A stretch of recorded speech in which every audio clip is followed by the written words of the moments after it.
Hi, my name is Zak Snijders and welcome to the Information Security Awareness course. This course is designed to lay the foundation and create an awareness for information security.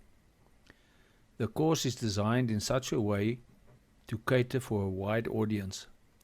It's a beginner's course, but it's also a refresher course for more experienced users. There are so many people that has no protection and have taken no precaution to protect themselves. We are introducing the minimum requirements for various layers of protection. Over the past few years, I implemented many information security projects at companies. During these implementations, I realized just how bad the awareness is out there. From youngsters joining small business to very senior people that's been with firms for a long time. People that grew with the companies. They simply have no idea about the risk exposure they face on a daily basis. In some cases, it was an absolute miracle that serious information breaches did not occur. They were so lucky. Legislation related to personal information indicates that each company must ensure that a data breach does not occur. That is a tall order, but we will get there. I don't want to scare you on day one, which is why we are going to tackle this beast one step at a time. The list of things that can go wrong with passwords and logins is long. As an individual, hackers will normally not look at you with the same amount of interest as, for example, if you were a bank executive, right? Wrong. Hackers target everybody. Hi again, this is Zak. I trust you have enjoyed the previous lecture that gave you a very brief introduction to passwords. Alright, let us tackle this beast. If you thought that passwords are on the way out, think again. The pain of passwords will be with us for a while still. The emphasis on passwords is in fact increasing. Nobody likes passwords, and there have been many attempts to replace passwords with fingerprints and facial recognition.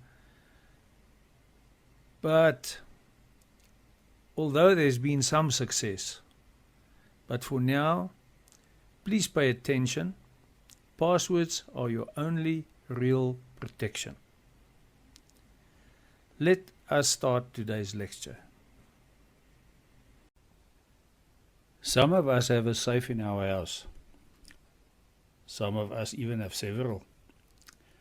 Some of us have a safe, a burglar alarm, and maybe armed response. You get some with a key, some are electronic, some are both. You even get some with fingerprint or biometric scanners. And yes, if you really want to get into it, like in the movies, you can also get safes with iris scanning safes.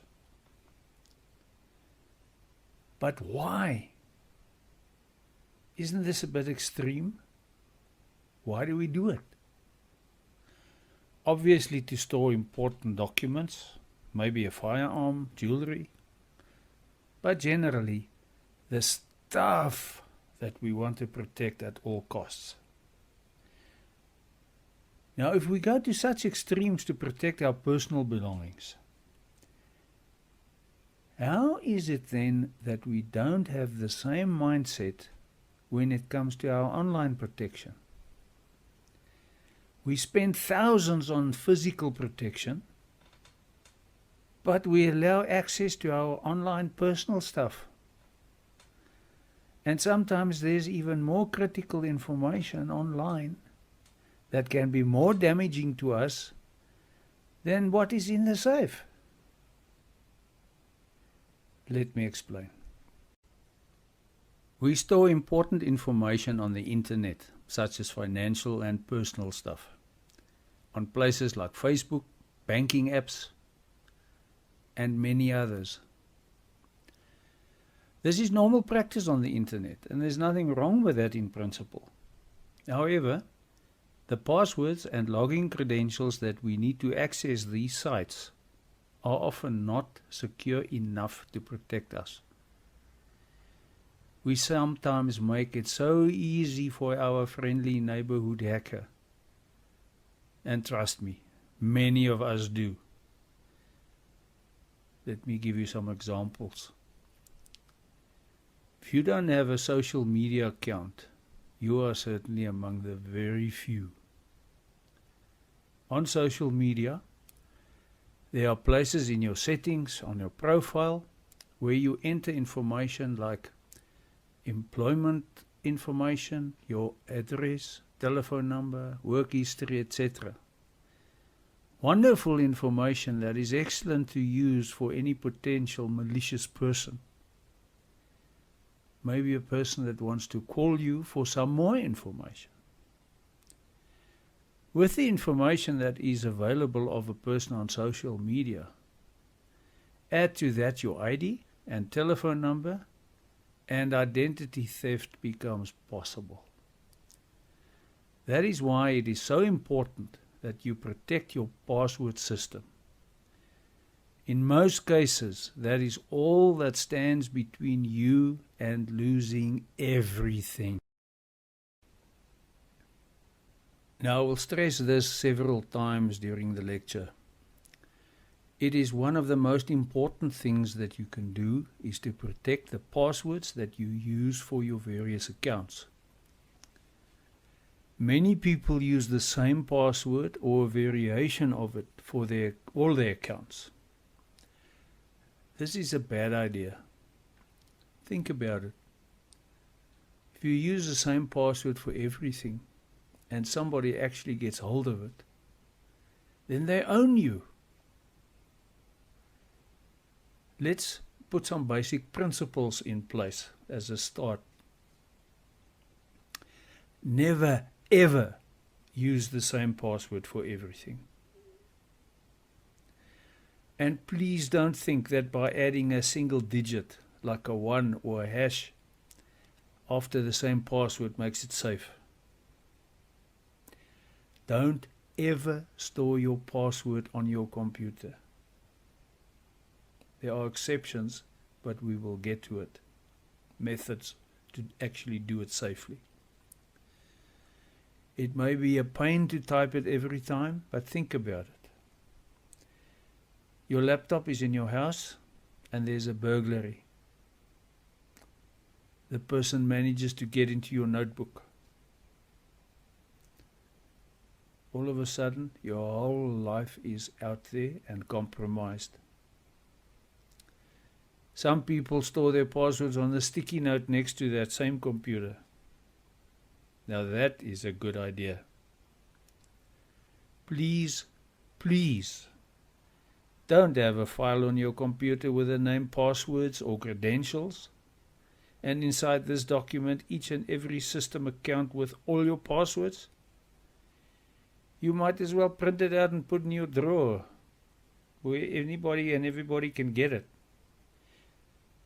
And you will be sorry, trust me, when you least expect it. Now let's get back to storing your password on your computer. Nearly everyone is guilty of storing their passwords on their computers because it's so easy. Every time you register online on a site or online application or online service, you are required to register, or if it's an existing account, sign in. Your computer normally then gives you the option to save the password. And for many, if not most people, this is an automatic yes. And convenience is the motivator here. And of course, you trust your computer. The media,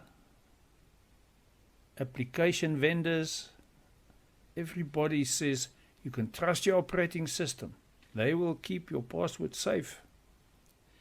Your provider may even claim that it's got such excellent encryption and wonderful methods of keeping your password safe. I am not knocking anyone or any provider, but I'll give you the facts. You decide. Chrome saves your password in your Google account. Once logged into your account, all your passwords are visible. This means that if your account is hacked, the hacker has access to all other accounts. Firefox and Safari save your passwords in your browser settings under the Security tab. And if you have access to the device, you can open all the passwords without any login step. Internet Explorer saves your passwords in your browser and does not show your saved passwords. However, there is an easy to find software tool that can expose these passwords. So with this in mind, are your passwords really safe? Firefox, Safari, and Internet Explorer offers no protection if a hacker gets hold of your physical device. Don't trust it. Rather, retype your password every time and be safe. I'll give you some more examples just to make you think. Think about sites like Amazon, online banking, job-seeking sites. On most of these sites, you enter personal and financial information when creating your profile. This is of course needed to transact with these companies and all similar sites, and there's nothing wrong with it. This is normal online e-commerce process. These sites and companies have lots of security and they are very secure. No problem here. But think about reality. Once again, it is only a password that prevents a stranger or hacker to get into those sites, compromising your credit rating, stealing your money. The bottom line, don't autosave your passwords. Don't store passwords anywhere. I trust that you realize the importance of password health. Now, let me help you with methods of creating a strong password without making your life a misery. Now, we have already established that if you use common passwords that are easy to guess or you write them down, then you are operating on luck. And like any luck, one day this will run out. Then you could lose your data, your identity, your bank balance. And remember, the hackers are not targeting you specifically. Think about a fishing boat that catches fish with large nets. They put the nets into the sea and drag them. They have no idea what they're actually going to catch that day. Don't be one of the fish. Don't let your guard down. There's only one place that cannot be hacked, and that's your head. Yeah, big deal. I can almost hear you say it. It's impossible to remember many passwords, and I agree with you. As an exercise, think about and count how many accounts you have that require a username and password. It's probably going to take a while just thinking about it and writing them down. Like I said, a good exercise is to put together a file with all accounts, system, usernames, and passwords, as if you have to prepare for when you are no longer there. You will be shocked. Don't keep it around though. If you don't have a safe, destroy it. I'm now going to give you a few of the most important must do and must not do guidelines for password creation and password management. I will also provide you with a more detailed list of them in the accompanying downloadable PDF file. Download it, use it, be safe. First, the must do. When using your own password method, always use passwords of at least 12 characters. Always have a mix of alpha characters, numeric characters, and special characters. Always create unique passwords. Never ever use the same password or variations of the same password for multiple accounts. Then remember, as a test, after you've created your unique password or that you believe is a unique password, do a search on the internet on your chosen password. You may find that your chosen password is already known out there and maybe even listed in the so-called password dictionaries. Now, for those who don't know, password dictionaries are one of the many resources used by hackers and phishing experts. I will always strongly recommend using a password manager. If you don't know what a password manager is, it is an application that manages all your passwords for all applications or services. Using a password manager is probably the best solution for most people. However, when selecting a password manager, choose wisely. Don't by default go for the free version or the cheapest version. Choose a password manager based on features and functionality. Do your homework and also follow the guidelines I provide. In any system or application,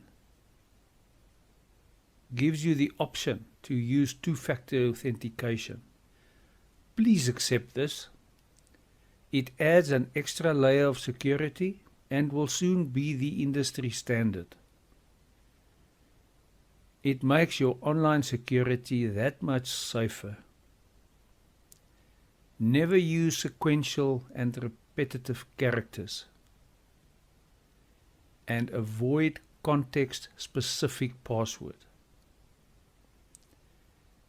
An example is, don't include the name of the site in your password.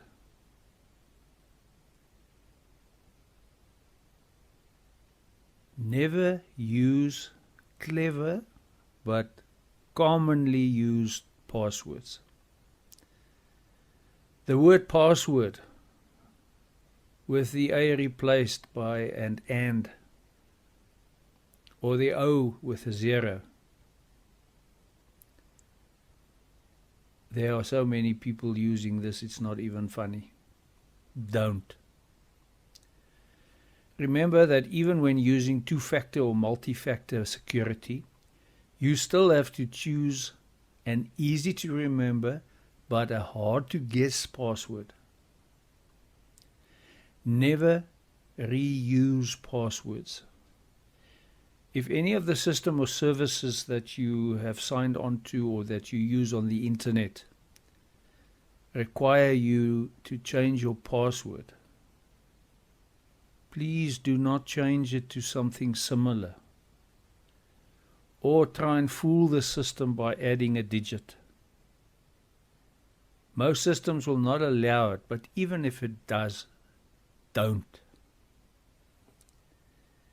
Never use adjacent keyboard strings, not even in reverse. Everybody knows about it. QWERTY 1, 2, 3, 4 is not secure. Please, hackers love them. If you choose to use and create your own password, use a passphrase. This is much more difficult to guess. But please don't use a common phrase as "I have a nice house." Use a phrase of at least 6 words that would make sense to you only. Let's try an example like, I earned $300 when I started working in Rome. The password you can build from this. As example, first from left to right, using the first digit of each word.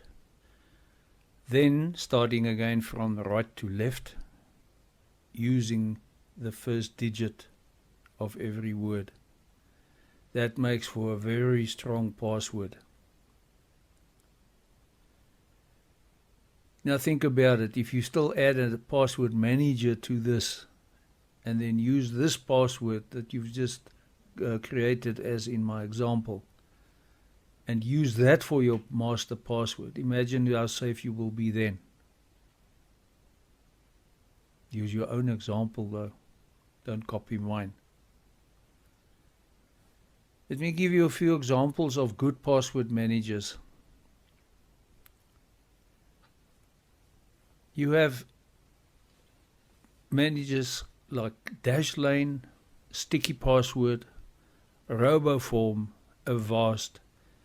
There are many others.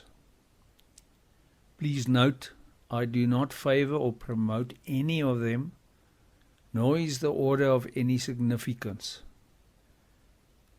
I'm only providing these examples to get you started in your search. And once again, as I said previously, choose wisely. Not all password managers are created equally. Most will have the basic security features needed for proper password management, such as weak password flagging, password generator, and two-factor or even multi-factor authentication. There are other critical features to look for. Most password managers comes with a secure password generator, but just double check this. Automated password updates. Good feature. This is where your password manager will update your password if a site has been hacked. Also check for password autofill features, whereby the password manager will manage all your passwords for you in application in a similar fashion than saved passwords of your operating system, except much more secure. Another important feature is a digital wallet. This is used specifically to secure and store your credit card numbers and other payment details. Emergency third-party access. This is where your password manager allows you to designate emergency contexts. All good features. This concludes our lecture on passwords. I trust you found this insightful and that this has given you enough of a background to fully understand the importance of passwords. Feel free to drop me an email if you have any concerns or you need assistance.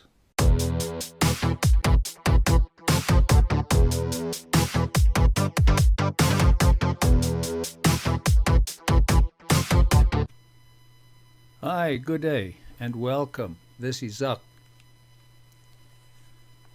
I trust you have enjoyed the lecture on passwords. Now backups are even a bigger beast. I want to spend enough time with you to ensure that you not only understand the importance, but also how to make backups. Now immediately you might think, what is this guy on about? Backups is simple, it's easy, and yes, it is. But there are different backups for different people, for different reasons. Let's tame this beast. The interesting fact is that backups are not so common amongst individuals and small business. And that's very scary. The need for a backup solution cannot be stated enough. Don't be like this guy.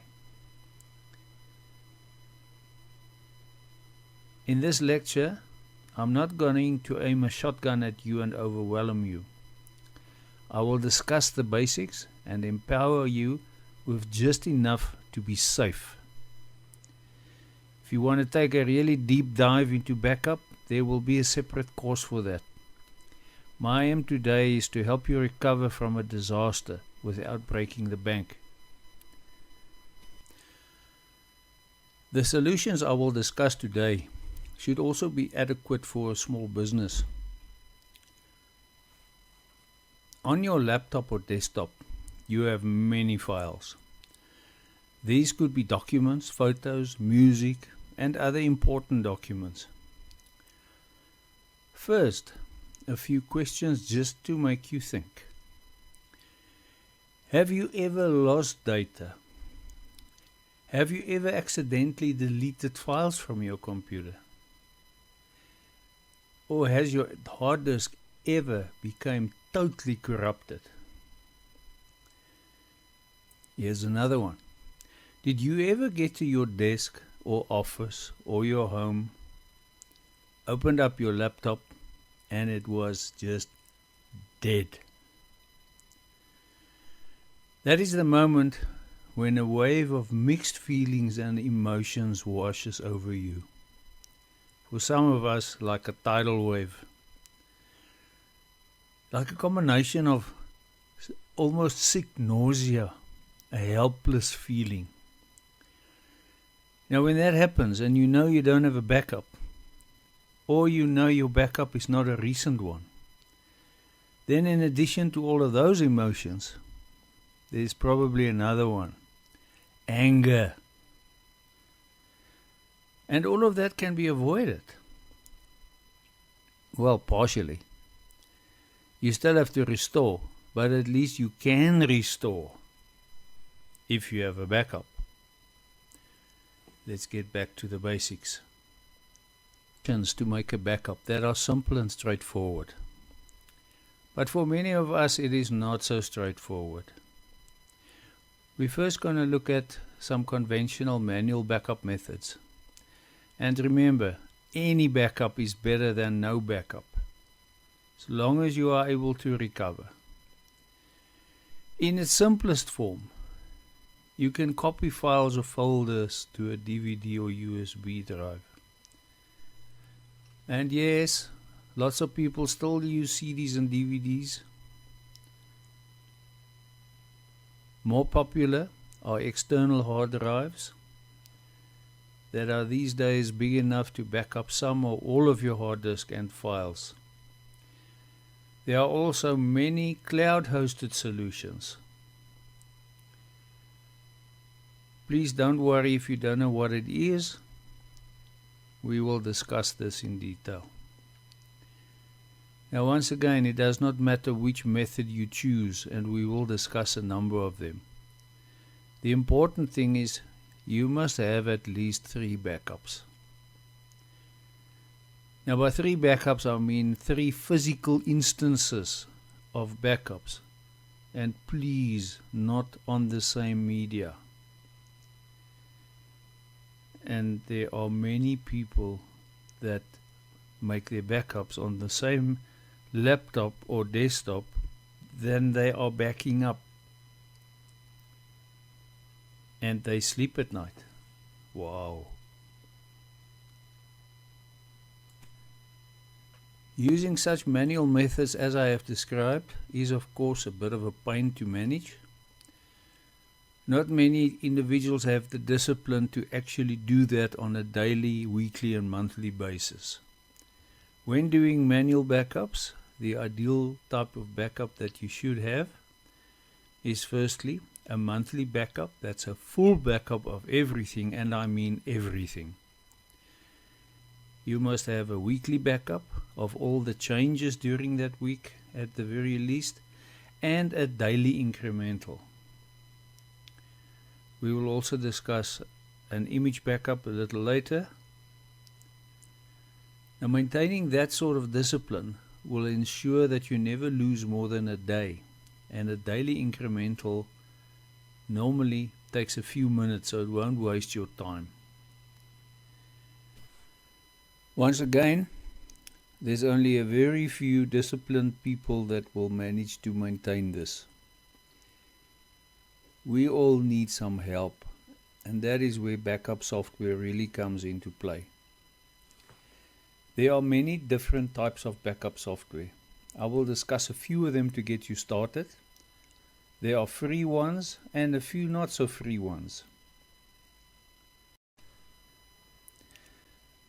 Now, if you are one of those people that has everything in your closet neatly organized, then you won't have a problem, and organizing your files and folders on your hard drive will come naturally.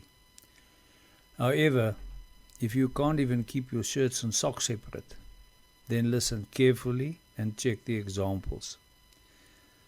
The golden rule is to identify an approach that is sensible, achieve what is needed, and that you can stick to. To enable a successful backup approach and backup strategy, you need to order and classify your files and your data. Now, your operating system normally goes a long way to do this for you.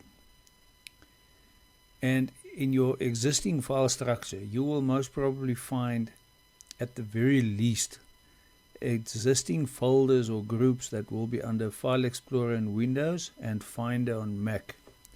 On Windows, pre-existing groups will be documents, downloads, music, pictures, videos, etc.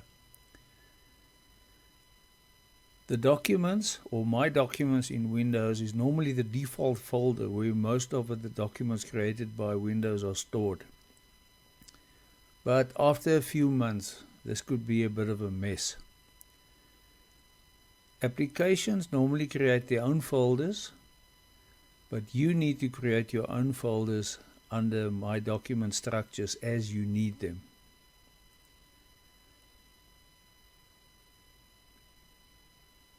Research has indicated that any habit becomes a discipline after 3 weeks. So go for it. Decide on something, stick to it. After you've created your file structures as you need them, move all files to their new homes and make sure you stick to that process. After that, backup and recovery will become a breeze. Look at the example that I have provided you, whereby you can use this model to classify your data. This is just an example to get you started, but you should get the approach. You should get what I'm trying to bring across. Having a structured file and folder classification order will help you in many ways. It will not only provide the necessary assistance when you need to find files or search for files, helping indexing. It will also help you when starting to do advanced cloud backups, whereby cloud backups needs to be optimized as far as possible to preserve disk space, bandwidth, and cost. For your business folders, a good idea is call it My Business.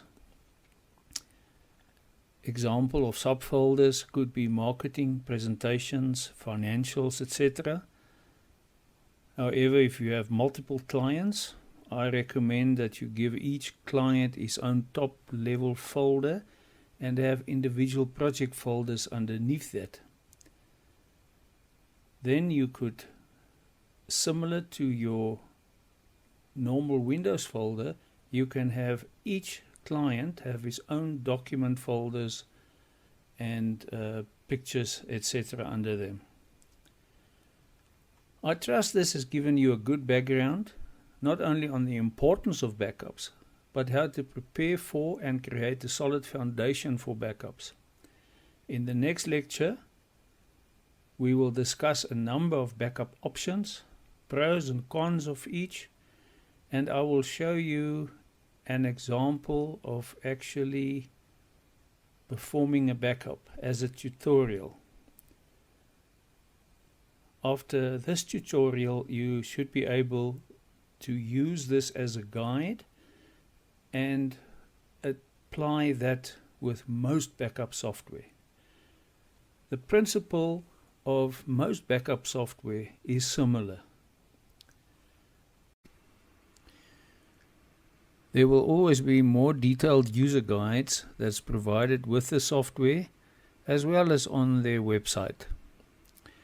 This then concludes part 1 of backups. See you in the next lecture.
Hi, good day. This is Zak again. I trust you have enjoyed the previous lecture on backups. Let us briefly recap. We have discussed passwords and we have identified some good password principles. And have you implemented a strong process yet? I hope so. Leave a comment or email me and let me know. You will remember that we said that good password habits are your only real protection. So, if your passwords is then your preventative protection, preventing access to the nasties out there, then we must then see your backups as your reactive protection, helping to fix things after they have gone wrong. As I mentioned previously, there are people out there that are very disciplined. So, have you decided on an approach for your future file structures? It is very important that you do, and that you do get it in place before you really start making backups. As I said, this is especially true for online backups. But if you're not going to get into online backups right away, it's okay, take your time, but get a good structure implemented and maintain it. I strongly advise following the process. Organize your drive and do your backups. I have mentioned that there is a number of software packages available that can assist you with your backups and storage of files as is applicable in your specific situation. Let us look at a few options. If you're a photography enthusiast, you may have thousands of pictures or images and photos. A good quality photo can be a few megs of space, and your hard drive can very quickly run out of space. So let us then look at the storing of photographs as a first example. There are some excellent online photo storage services. Please note, however, if you do not have a good, reliable, fast and uncapped internet service, don't even consider online solutions. It would be way cheaper to look at local storage. Let me give you a few examples of online storage. Some of the most popular software and services are iDrive, iCloud, Dropbox, pCloud, Google Drive, Microsoft OneDrive, and Flickr. There are many others. These are examples. Please note that I don't specifically recommend any specific product. I provide the names of randomly selected services to get you started, except those I use as a personal individual. All of these services have a free option that will provide you with a number of gigabytes of storage for free. Should you require more storage than they offer for free, they are easy to upgrade and they have plans to suit your specific requirements. You can obviously subscribe to many of these services to get your online storage for free. Please don't. Then you will be back where you started with a mess, and probably even a bigger mess, not knowing what is where on which cloud drive or service. This makes any form of a sensible backup automated process an absolute nightmare. Have a look at the websites of all of these service providers and their offerings and check out the pros and cons and pricing of each. I provide a downloadable PDF file for you where I include a few names and some notes to get you started. As I mentioned just now, I'm sharing the names of the systems I use as an individual. I use iDrive for disk, files and photo backup to the cloud. Note that it can become pricey depending on your volume of data. For local and image backups, I use a combination of Acronis TrueImage and AOME Backupper. All three of these products have a limited free version. Most other software packages has as well. Test them, analyze your individual requirements, and then before you upgrade to a long-term paid plan, make sure of the cost involved that you make the right choice for you. Some of the cloud backup options out there are more suited to business and business files, not photos. Some of these services and software, as you will also see in the PDF file, are suitable for both photos and files and provide an easy-to-use interface. It would be wise to choose an application that is suitable for both local backups as well as cloud backup. This is especially important when you want to start with local backups and then at a later stage start doing cloud backups as part of your backup strategy. Develop your own backup strategy for yourself and your own situation. Base it on the recommendations that I provide you with. You should always have several local copies of all your important data. Then you should have some off-sites copies. Don't let this happen to you. Look at this poor guy. Make your backups. The approach I recommend is that you do not need to back up all the purchased software packages that you install on your computer or that is included in your operating system. This can easily be reinstalled providing you have the original disks or downloads. Keep your original software disks and downloads in a safe place. Make sure that you always keep a copy of your license codes and user credentials to be able to reinstall if needed. Also keep another copy of your license codes at a different premise if possible. To safeguard and protect your software and data in case of a hard disk crash, I recommend that you do an image backup at least once a month. If you do not yet know what an image backup is, No problem. We will discuss that shortly.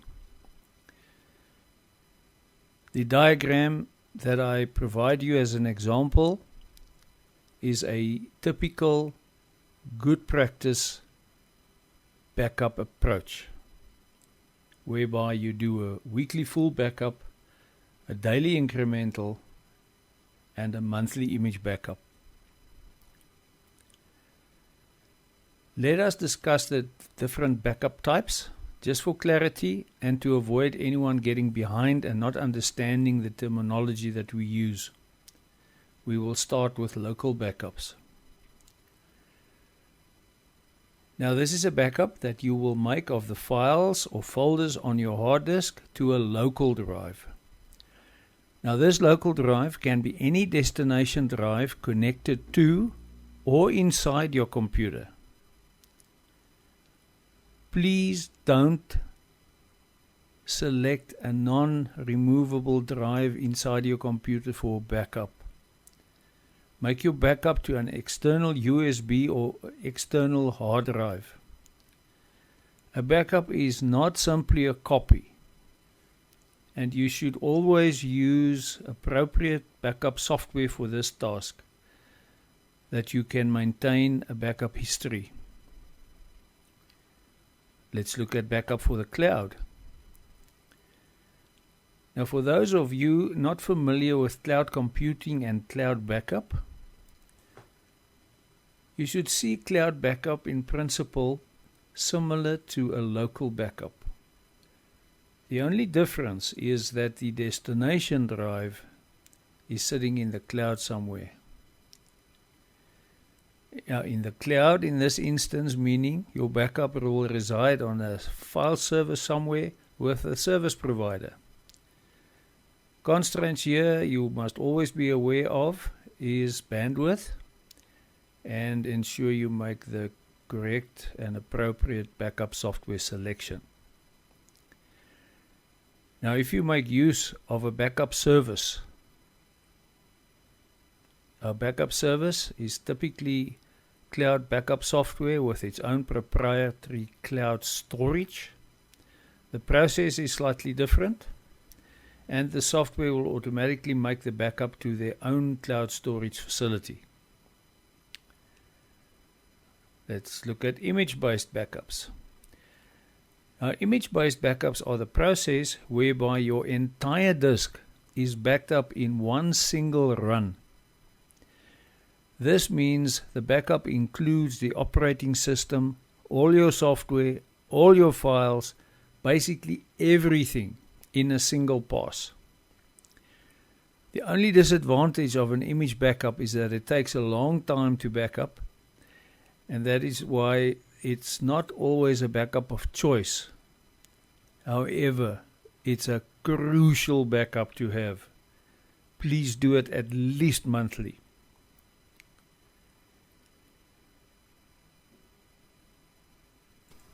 Major advantage of an image backup is the fact that you can restore your computer to the exact state as it was before a crash. An advanced option, alternative option of backup, other than an external hard drive, is network attached storage, or in short, NAS. For your purposes in this awareness course, you must see NAS as a large external hard disk drive that is connected to your computer network and is always on. We are not going to cover all the various definitions, types and applications of NAS in this course. It's a more advanced topic. But for use at home and in a small business, you can purchase a NAS device from various dealers. Ask for a personal cloud device and they will know exactly what you're after. It's normally large enough to store the data, photos and disk images of several computers. You can use it as a regular desktop drive. It is, however, designed to be left on and running 24/7. Let's look at some backup software. We need to back up our important files in 3 places. Just remember again, your live copy, that is the data on your internal hard drive, is not one of the copies. The first backup you must make is a full backup of all your important files. Remember that we discussed the classification of files earlier. In your backup software package, you will typically select the folders of the files you plan to backup for your full backup. Now, full backups are normally done once a week and part of your overall backup plan. Now, a week in the life of IT is of course a very long time, and if something goes wrong, a lot of data is going to be lost. That's why we do additional other backups. For this example, we call it an incremental backup. Incremental backups backs up the data that has changed since the last backup. Your third backup will be a full system image backup. Now, this kind of backup is ideally done once a month and stored on an external drive that can be stored safely. I recommend that you have more than one copy, and it is also a good idea to verify the image backup before storing it in a safe place. This process of verification is an option that is included or part of your backup software. When doing any of these backups, the destination will be an external or NAS drive. As mentioned previously, if you have a cloud destination that is accessible by a drive letter, you can use the cloud drive as a destination as well. You cannot do this for an image backup. An image backup has to be written to a connected external drive of the same size or bigger, the same as your internal drive that you are making the image of. This concludes part 2 of backups. Download the PDF. It contains additional help, some tips, and a step-by-step tutorial. I trust you have enjoyed this lecture. Leave a comment or drop me an mail. Tell me about your backups. I would love to hear from you. See you in the next lecture when we talk about email. The open door to many attacks unless we close it. And we will close it. Enjoy.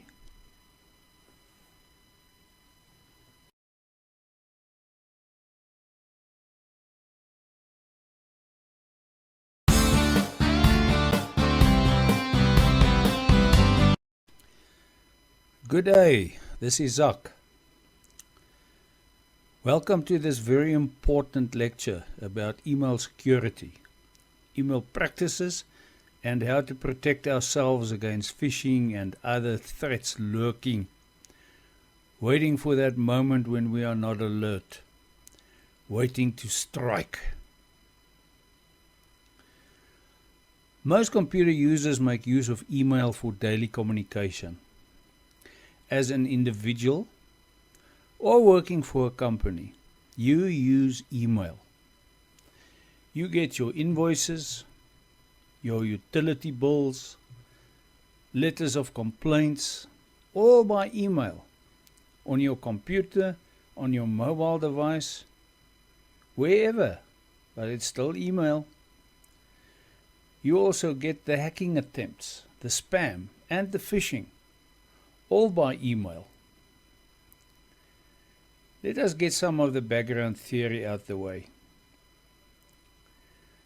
Now, the most popular email protocols in use today is POP, or POP3 rather, IMAP, and Microsoft Exchange. There are some others, but those are the most important and predominant ones. For this lecture, however, I'm not going to include Exchange. Exchange is normally used by corporations, and I am just focusing on POP3 and IMAP. I will briefly explain the difference between the two. For most of us, all we need to know is that POP3 will actually download the email from your mail server to your device or computer. For IMAP, we need a connection to the internet.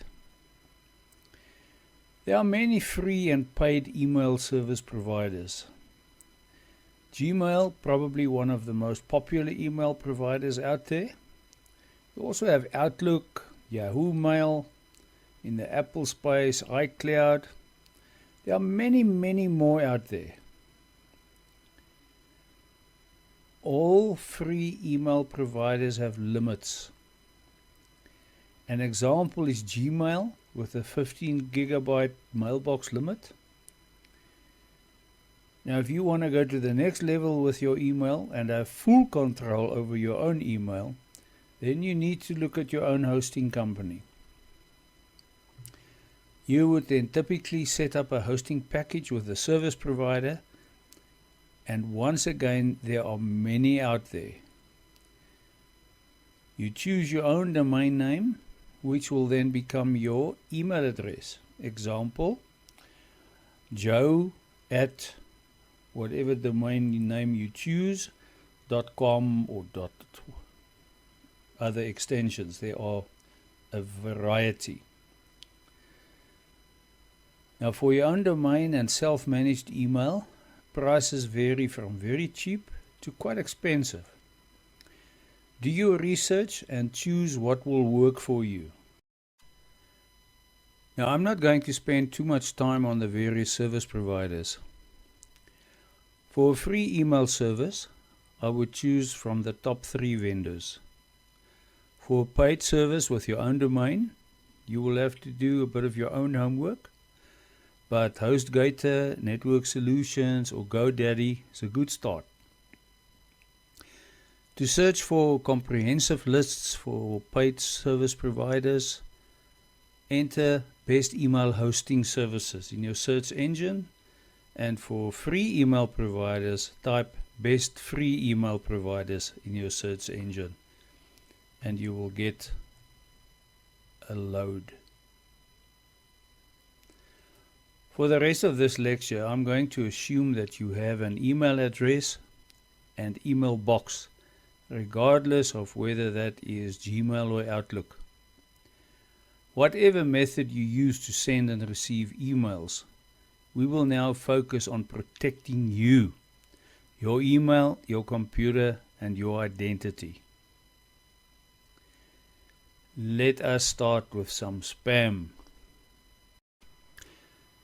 Now, everybody must have heard about the term spam. Most people think that it is simply stupid. It's annoying and you must try and get rid of it. And yes, mostly it is just a nuisance.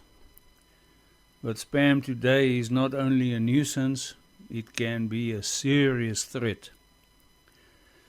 Did you know that in more than 90% of instances, spam is simply unsolicited email, sent to you in bulk through an automatic process from an email list, a list that the spammer probably purchased, so they have no idea who you are. They hope you respond, click a link, or unsubscribe, or respond by purchasing something. There's a small percentage of spam, however, that's not so innocent, and you must be very careful when you deal with spam. Even if you are interested in the product they are trying to sell you, be careful to check that any URL or links are legit. You do that by letting your mouse hover over the link, and on the bottom left of your screen you will see the actual value of that URL or link. Then do a search in your search engine for that URL. You will then see if it's legit or something else. However, be very careful with the actual spelling of that company name. Sometimes a site can appear 100% legit, the correct appearance, the correct logos, but just a single digit that is different, that makes the URL unique and not the actual company you think it represents. Never reply to a spam email. Just delete it. Let's talk about phishing.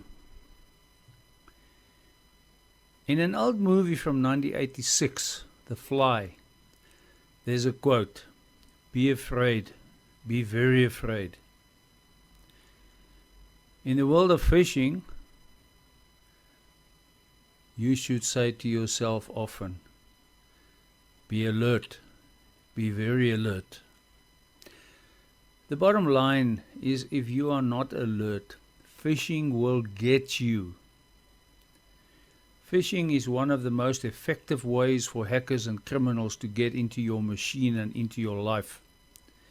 In most cases, a phishing email is an email that contains some sort of advertisement or messages or interesting lines, but with malicious links or attachments, and the sender hopes that you are not alert. And if you click on a link or open the attachment without checking it out first, with a single click you can literally lose your identity or your bank account. And in case you ask, how is this different from spam? Phishing is always malicious. Now, the entry points for phishing is normally telephone calls, messaging like SMS or WhatsApp, and mostly emails. More than 60% of phishing attempts are via email. So, be alert, be aware. Ultimately, you are the best protection for your environment, regardless of how effective the security systems or antivirus you have.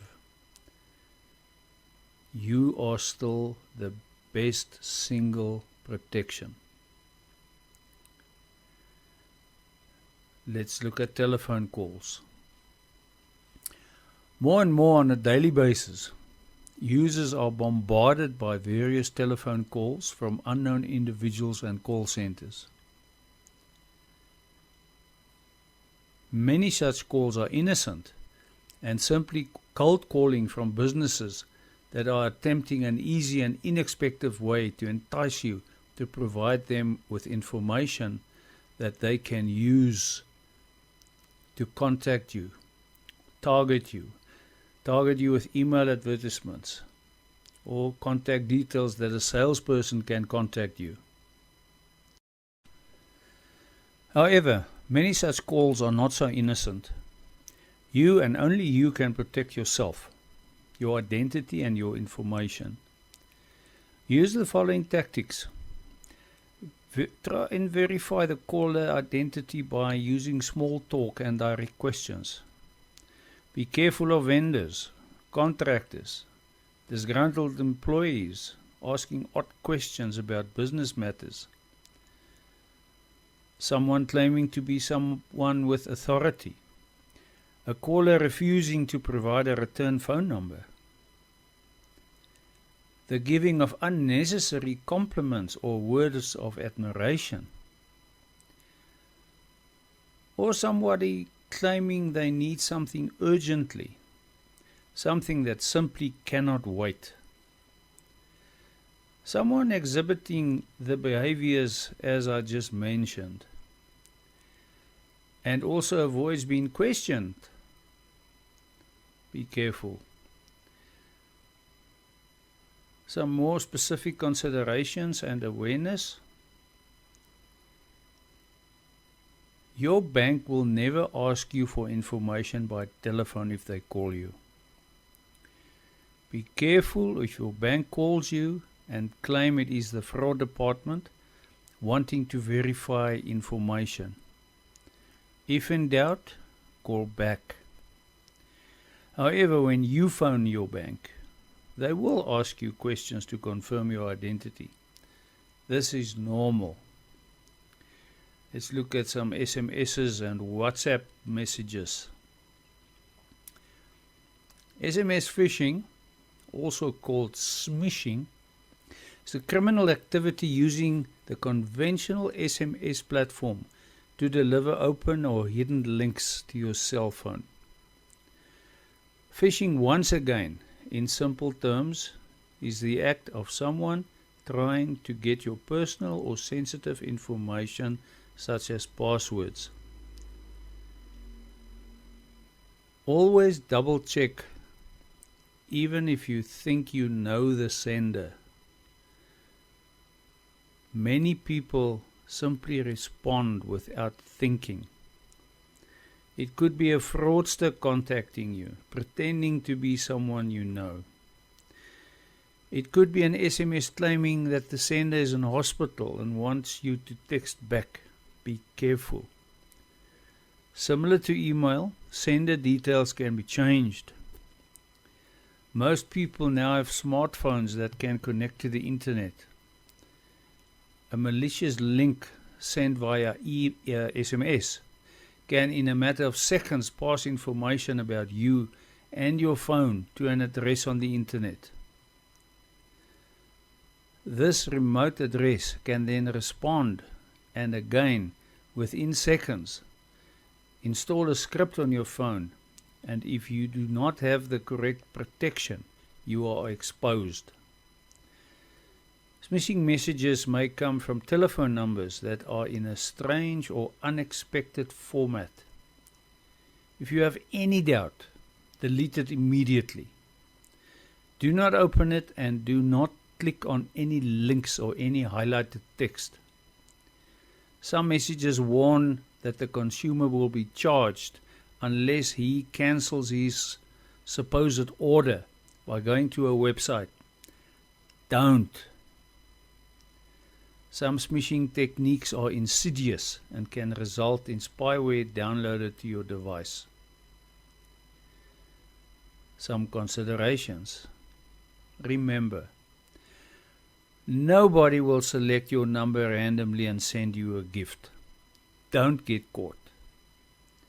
Be very careful of any vendor offering advice by SMS. Unless you are subscribed to them, be very careful. And once again, do not click on any link if in doubt. Rather search for the topic in your browser if you are concerned about the advice. Don't respond to a suspicious text. Just delete the message and block the sender. And if a message says you should reply back with stop, don't. If you don't know the sender, please don't click any links or call any numbers provided in the text.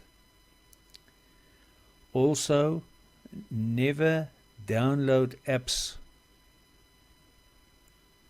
via text messages. Smishing messages may prompt you to download an app to your mobile device via a link provided in the message. This link can be much more you bargained for. The bottom line here: apps should only be installed from a recognized and trusted app store. Never ever from a link within an SMS. Such links can lead to malicious websites designed to steal your information or get you to download malware onto your device, and you won't even know it.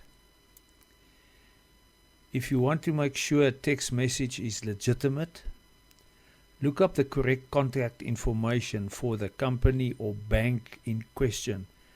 Then contact them directly to verify that they are the ones who contacted you. Let's look at email. Knowing where to look and what to look for is half the battle. Email is the largest single attack target on the planet. To understand all the risks that you and your company faces, you need a solid plan and approach. Without this, you will not be able to defend against the daily threats found in the email. Let's look at some general considerations. Phishing emails may contain threats claiming to shut your account down, asking you to click on a link to fix your account, verifying payment information. Be very afraid. They may look sincere and legitimate, but be very, very careful. Look out for words like urgent or words that are misspelled. If you see this, be aware. A reputable business will never ever ask you for sensitive or personal information via email. Make sure that the mail from Peter is in fact the Peter you know. Attachments. Always scan attachments with a good antivirus software program before opening it. Be especially aware of any zipped attachments. Always scan attachments for viruses before opening it. This concludes the lecture on email. I trust you have a better idea and you know what to look out for. If you are still unsure about something specific, post your question in the comments. I hope you have enjoyed the lecture. Keep up the good work and be alert.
Hi, good day and welcome to this lecture.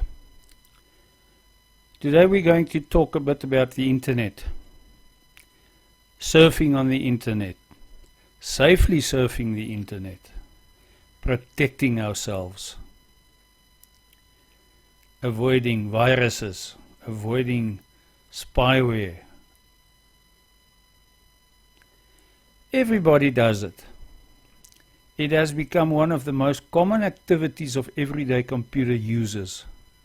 Searching, browsing, surfing, finding information, visiting sites, reading, doing research, and the list goes on and on. My main objective of this lecture is to help you stay safe and not to become a victim of spyware and other malicious nice people out there. For those of you that are under the impression that spyware, viruses, malicious downloads, malware, etc. you will only get from shady sites, maybe from adult sites or from illegal download sites, you are in for a major shock. Those nasties hide in the most innocent of places. Let me give you a scenario. You open Google or your favorite search engine. You type your search phrase or research topic that you want to get information on. In most cases, you will get a long list of results. Many of these could be or could contain something malicious. You just don't know. But you have to start somewhere, so you click on one of these links and a website opens. And without you knowing it, you could have just injected spyware onto your computer. For those of you that don't know what spyware is, you don't see it. Nothing changes on your computer. Nothing starts behaving differently. Just your personal information is shared without you knowing it. So what do we do about it? How do we prevent it? How do we protect ourselves? Firstly, avoid the obvious. Let me give you an example.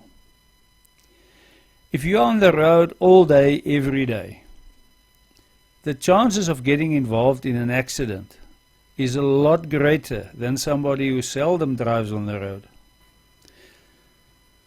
Similarly, if you frequent adult sites or file sharing sites and social networking sites, the chances of getting exposed to spyware is a lot greater than people who never visit these sites. It's simple mathematics. Now, before somebody shoots me,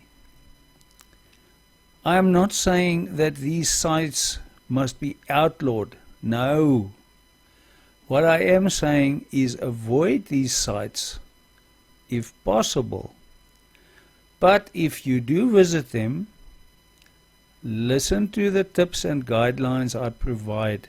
It is for your own safety. So how do we protect ourselves? Firstly, if any of these sites are not secure.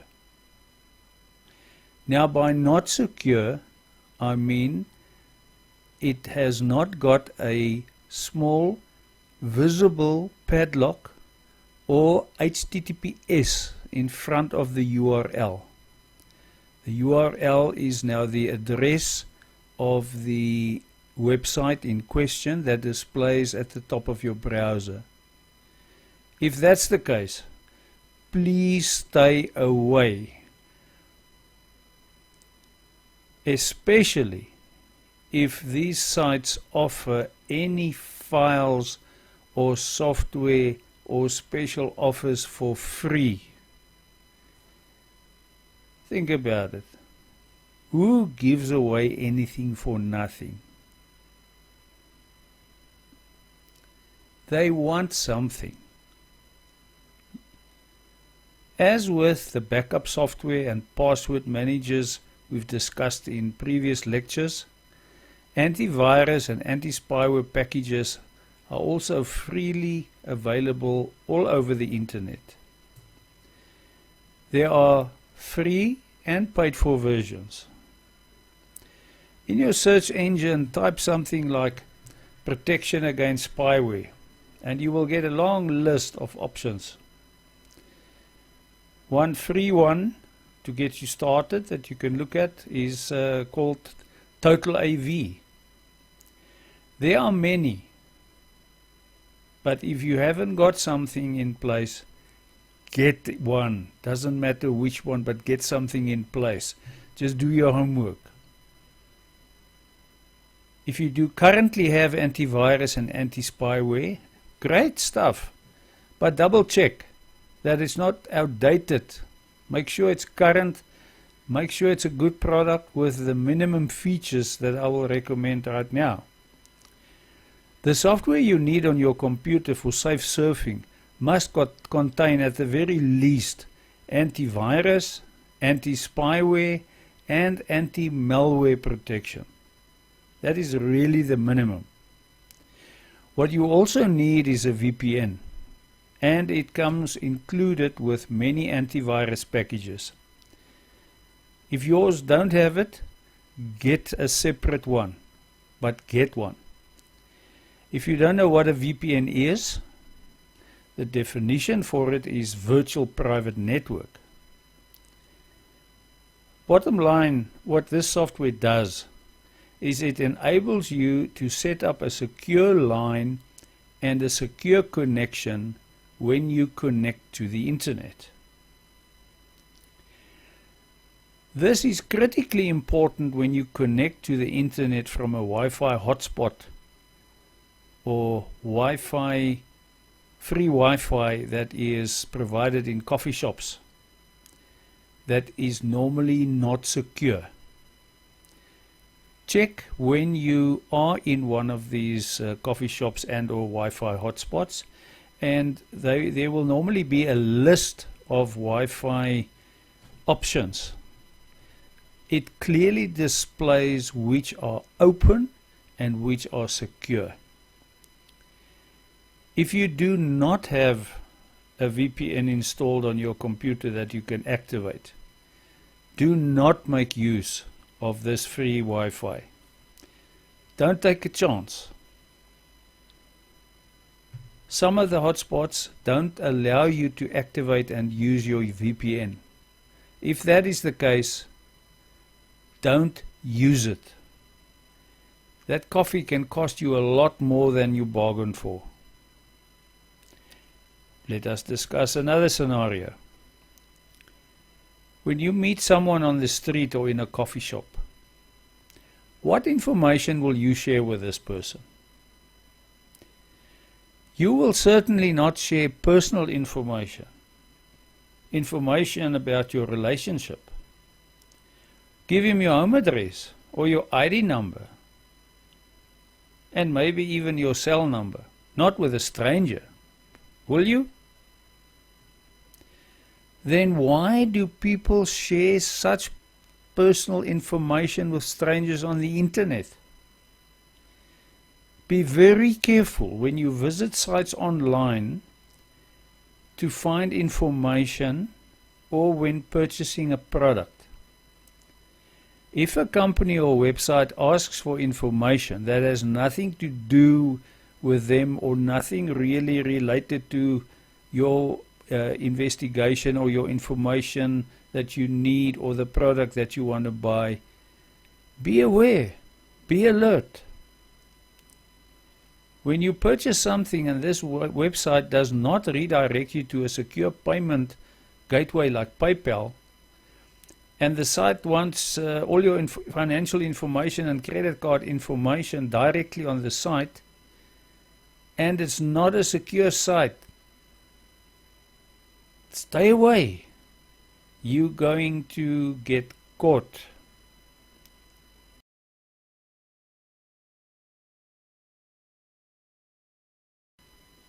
Some specifics to protect yourself online. Think very carefully before you share information online. Don't post anything on the internet or on Facebook that you don't want other people to see. That is how open the internet and social media is. Carefully read the privacy policy of any website that you post your information on.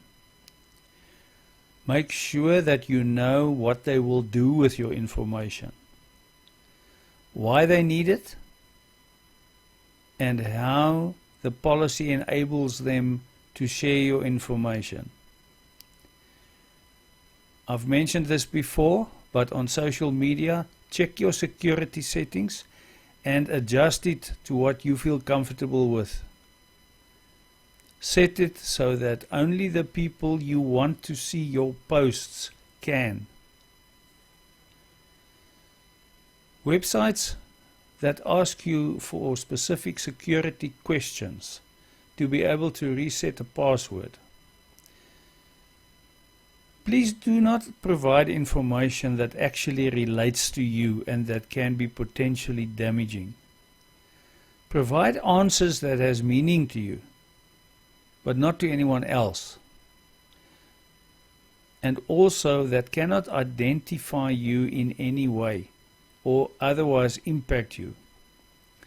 Still make sure, however, that this relates to something you will remember and that you will remember for the purpose that it is asked. It's pointless that you give some secret phrase to the software to be able to reset your software, and then when the day comes that you need to reset your password and it asks you for that secret phrase, then you've forgotten the phrase. Then you are double in trouble. Guard your information. Keep all your software, including web browsers and any apps, current with the latest updates. Where possible, set them to update automatically. In emails or on websites, if there are any pop-ups, warnings or other notices that offers a free download, a free download that claims it will protect your computer or it will scan your computer to find problems. What do they really want in return for their free software? Obviously, it is either a scam or it will let you run the program and then you must pay for the results. Be careful, be alert. Nothing is really free. There is no such thing as a free lunch. Something, somewhere, will bite you. Please do your financial transactions at home on your own Wi-Fi or network. At home you can control the environment and you know it is secure. Do not do it in coffee shops or in public places on open networks. It is simply too risky. Do it where you have a VPN available or you know that you are working on a secure network. Never on an open network. If you do have to do a very important transaction, especially if it involves large amounts of money and it has to be done immediately, rather visit your nearest branch and make use of their internet facility. Most banks and institutions provide this free of charge and it is secure. Please follow these tips, precautions and advice that I have provided in this lecture. You will be considerably safer than before. I trust you have enjoyed this lecture. Please feel free to comment and update me on your progress. Have an awesome and safe surfing day. See you in the next lecture.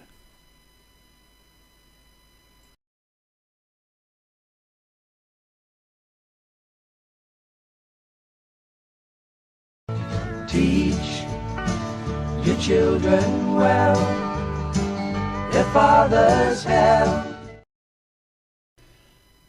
Hi, good day. This is Zak again. And welcome to this lecture on Internet Safety for Children. Today we will discuss the details, the facts, some methods, helping you as parents protect your children online. Now, every parent wants to protect their children in any way possible. Every day you watch out for them. You help your young ones across the street. You try and prevent your teenagers from visiting places or clubs that you find shady. Will they rebel? Of course, obviously. They are teenagers. If they don't challenge your authority, there's something wrong with them. Or they're lying to you. Teenagers are teenagers, and they want to experiment. They want to investigate new things, and they want to make their own mistakes. This is normal. But we as parents want to prevent them from making the kind of mistakes that can affect and follow them for the rest of their lives. Trying to protect them when on the internet is no exception. There are the same dangers as in real life, just a little bit different, a little bit less visible, a lot scarier. What makes this more complex is because they can get onto the internet anywhere and everywhere. We as parents even empower them to have access to the internet. We encourage them to have access to the internet because they learn, they communicate, and it helps them with their homework and research. There are so many good things about the internet, but there is also so much bad out there. Take teenagers dating as an example. You as parents can't really control who they date, but you can at least see who they meet. You can at least see who rocks up at the door to pick up your daughter. Online dating for teenagers is, of course, a total different horror story, and we will get into that soon.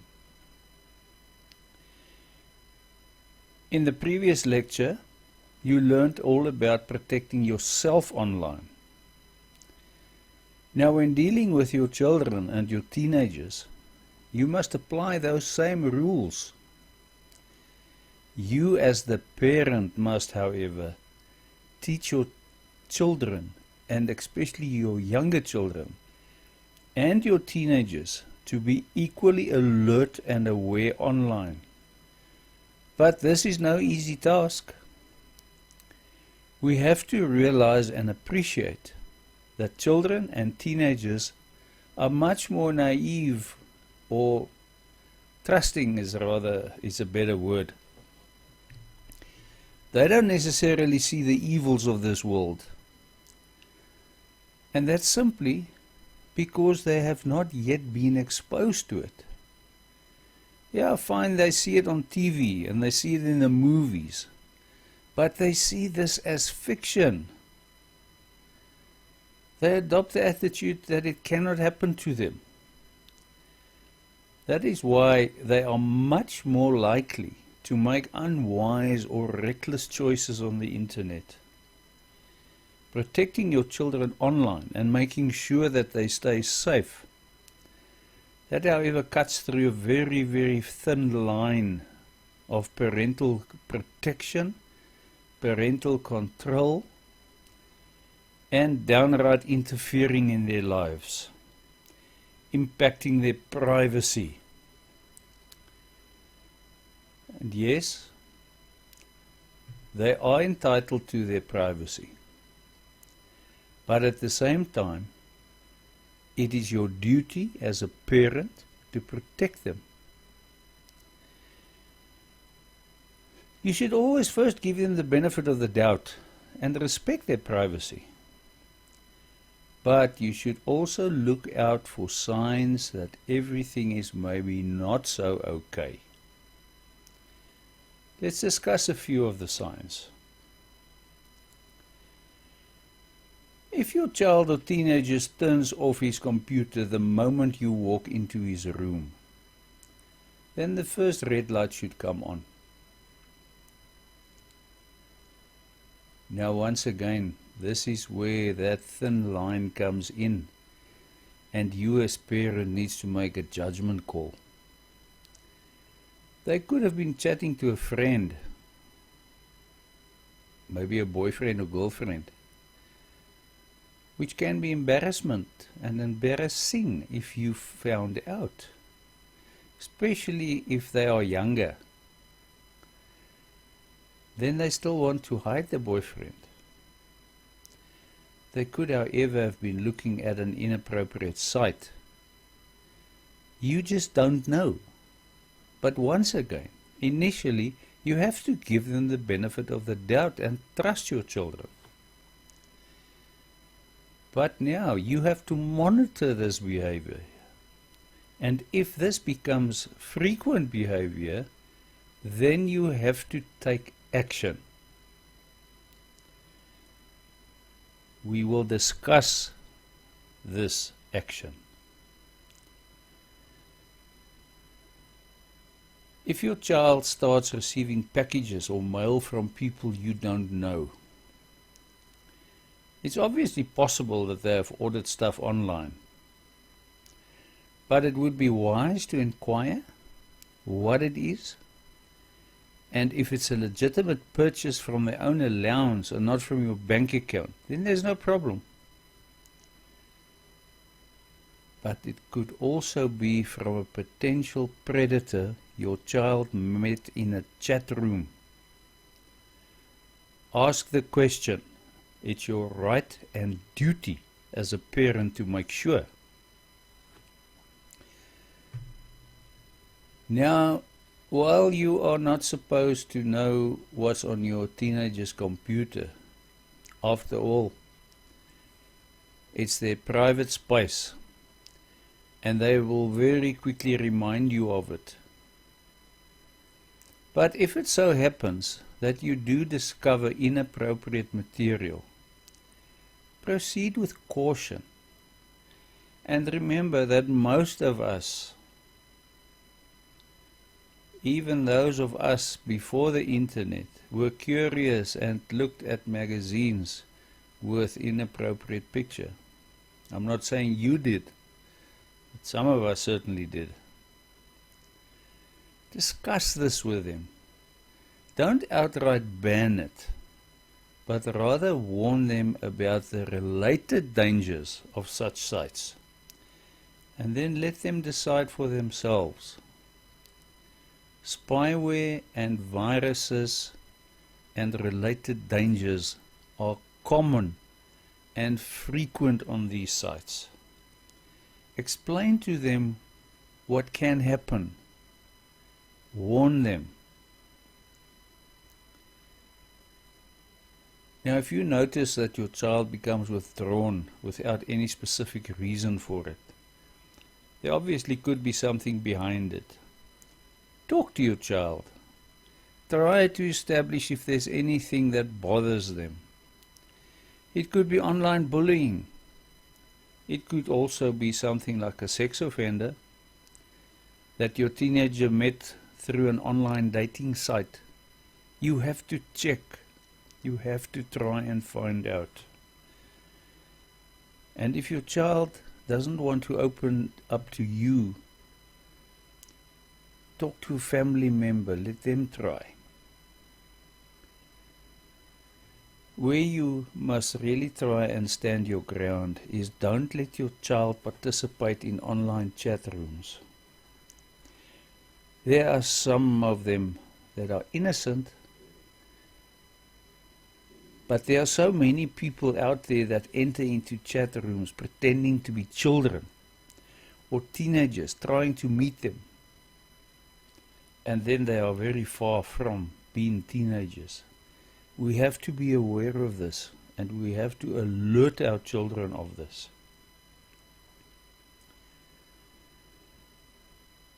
You must teach your children that the username they choose on sites on the internet must not say too much about them. They must use usernames that is as neutral as possible. Let me give you an example. A username of Peter 14. That probably indicates that it's a young male of 14 years old. An attractive target. Children must never post any personal information on the internet or on social media, regardless of who asks for it. This is a big no-no. Children must also never add friends on social media that they don't actually know. And they must definitely never ever agree to meet somebody that they have met on the internet.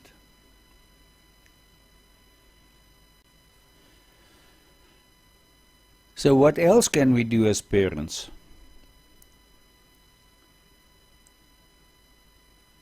What we need to appreciate is that our teenagers and school-aged children are getting so sophisticated with technology that they outpace us. We may have no option but to block or rather limit action or to have some insight into what they do online. We need to adopt and use technology to help us manage this problem. Now, you need to approach this very, very carefully. Parental control solutions can help to manage this problem.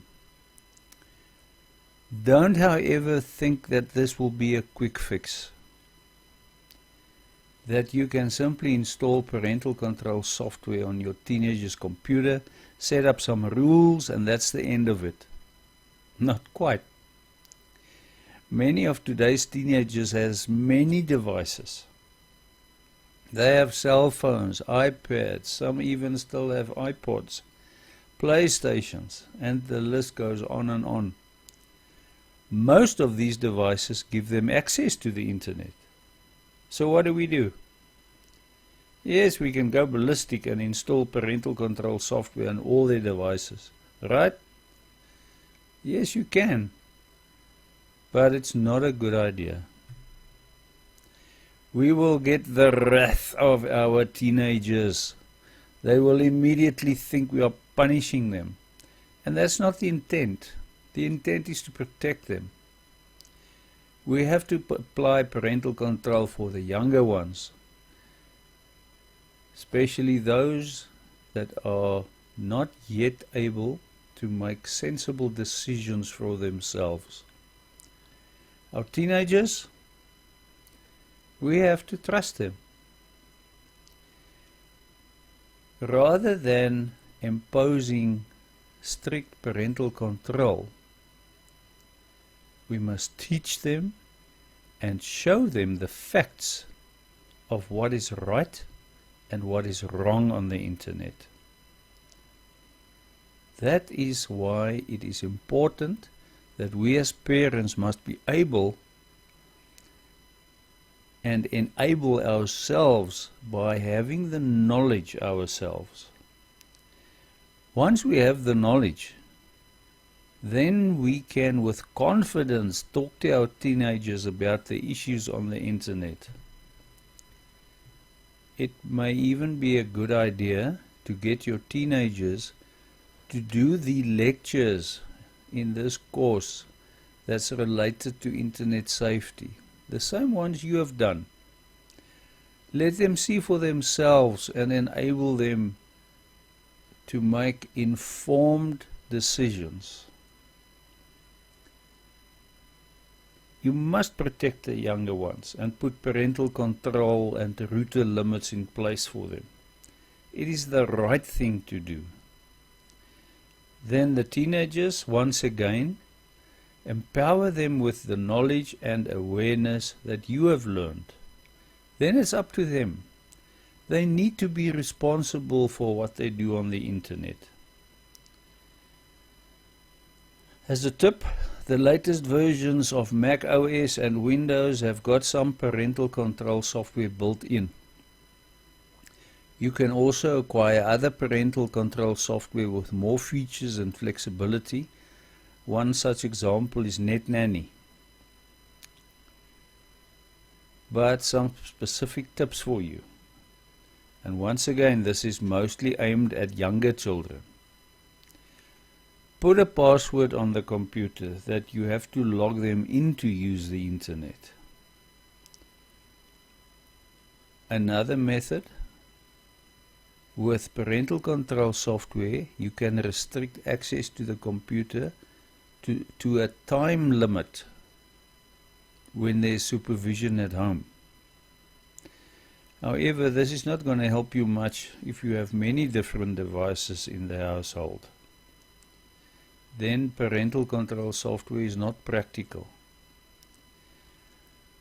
But your Wi-Fi router also have features, and you can then set up and configure your Wi-Fi router with specific times and access times to when a parent is at home.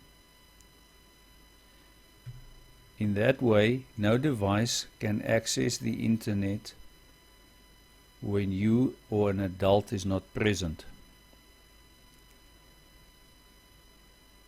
Appreciate the fact that children are children. Unless you manage what they do, they will hide what they do. Don't think that you can just check their browser history and that this will help you. They learn quickly how to delete it. Bottom line, as in my lecture about being safe online, teach them not to use file sharing programs and not to illegally download music. Most of the sites that offer pirate downloads, and remember, it is illegal, may in fact infect the target device. They must be careful on social network sites. The younger children with smartphones, expand the parental control software to work on these mobile phones as well. It is important, however, that you tell your children and your teenagers that you are implementing these measures and that they understand that it's for their own protection and it's not to punish them or for you to spy on them. You must convince them that it is not about trust, but for their protection. And it's up to you as a parent to make sure that they understand this. If they don't understand this, then they will simply do it behind the scenes. Once again, software filters, parental control systems, time locks, any other control methods. All of these can help. But ultimately, you need to teach your children about exactly what can go wrong. This is a much better approach than trying to control something that they would be prone to do due to the very nature of children and teenagers being inquisitive and have that yearning to learn and experiment. Have family meetings, talk to them, show them. Let them also listen to this lecture. I trust this lecture has given you some insight into what can go wrong and how to deal with it. And I hope you have some direction how to approach the problem. Make your children aware.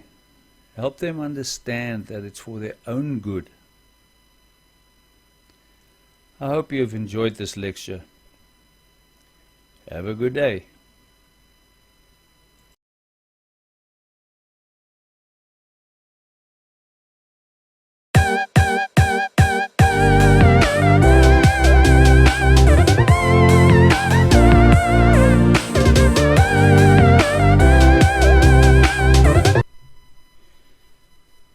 Hi, good day and welcome.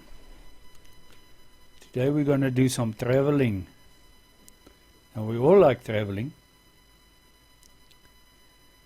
Some of us are regular business travelers, while others are simply traveling for pleasure. It could be a honeymoon. It could be just a holiday. Mind you, going abroad is not just a holiday. You also have your serious adventure seekers.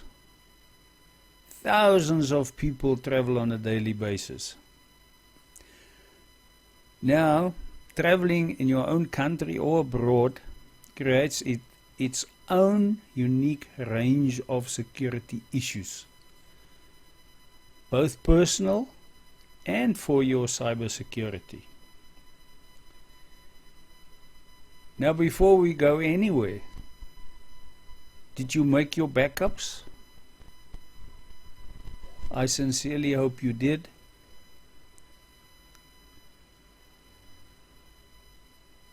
Regular business travelers are even worse off. since traveling for business, they are always on their way to meetings or on the way back from seminars. In most cases, they will have sensitive business information with them. They might not only be the target of the normal cyber criminals, but criminals that are in fact targeting them for that information. Now you have learned how to protect yourself under normal circumstances. Now learn what else you should be on the lookout for when you are traveling. In this lecture, I will help you to be just a little bit safer in your personal capacity or your tech stuff. Let us discuss a few important topics that you need to address before you leave on your trip. Now, for the purposes of this lecture, I'm going to assume that you have your passports and visas in place, that you've purchased all your travel goodies, pillows, etc. I'm also going to ignore the general items that your travel agent is supposed to have on their list. I am going to focus on the topics that are not always thought of. Ask your travel agent for emergency information, contact details, physical addresses, etc. of each city you will visit.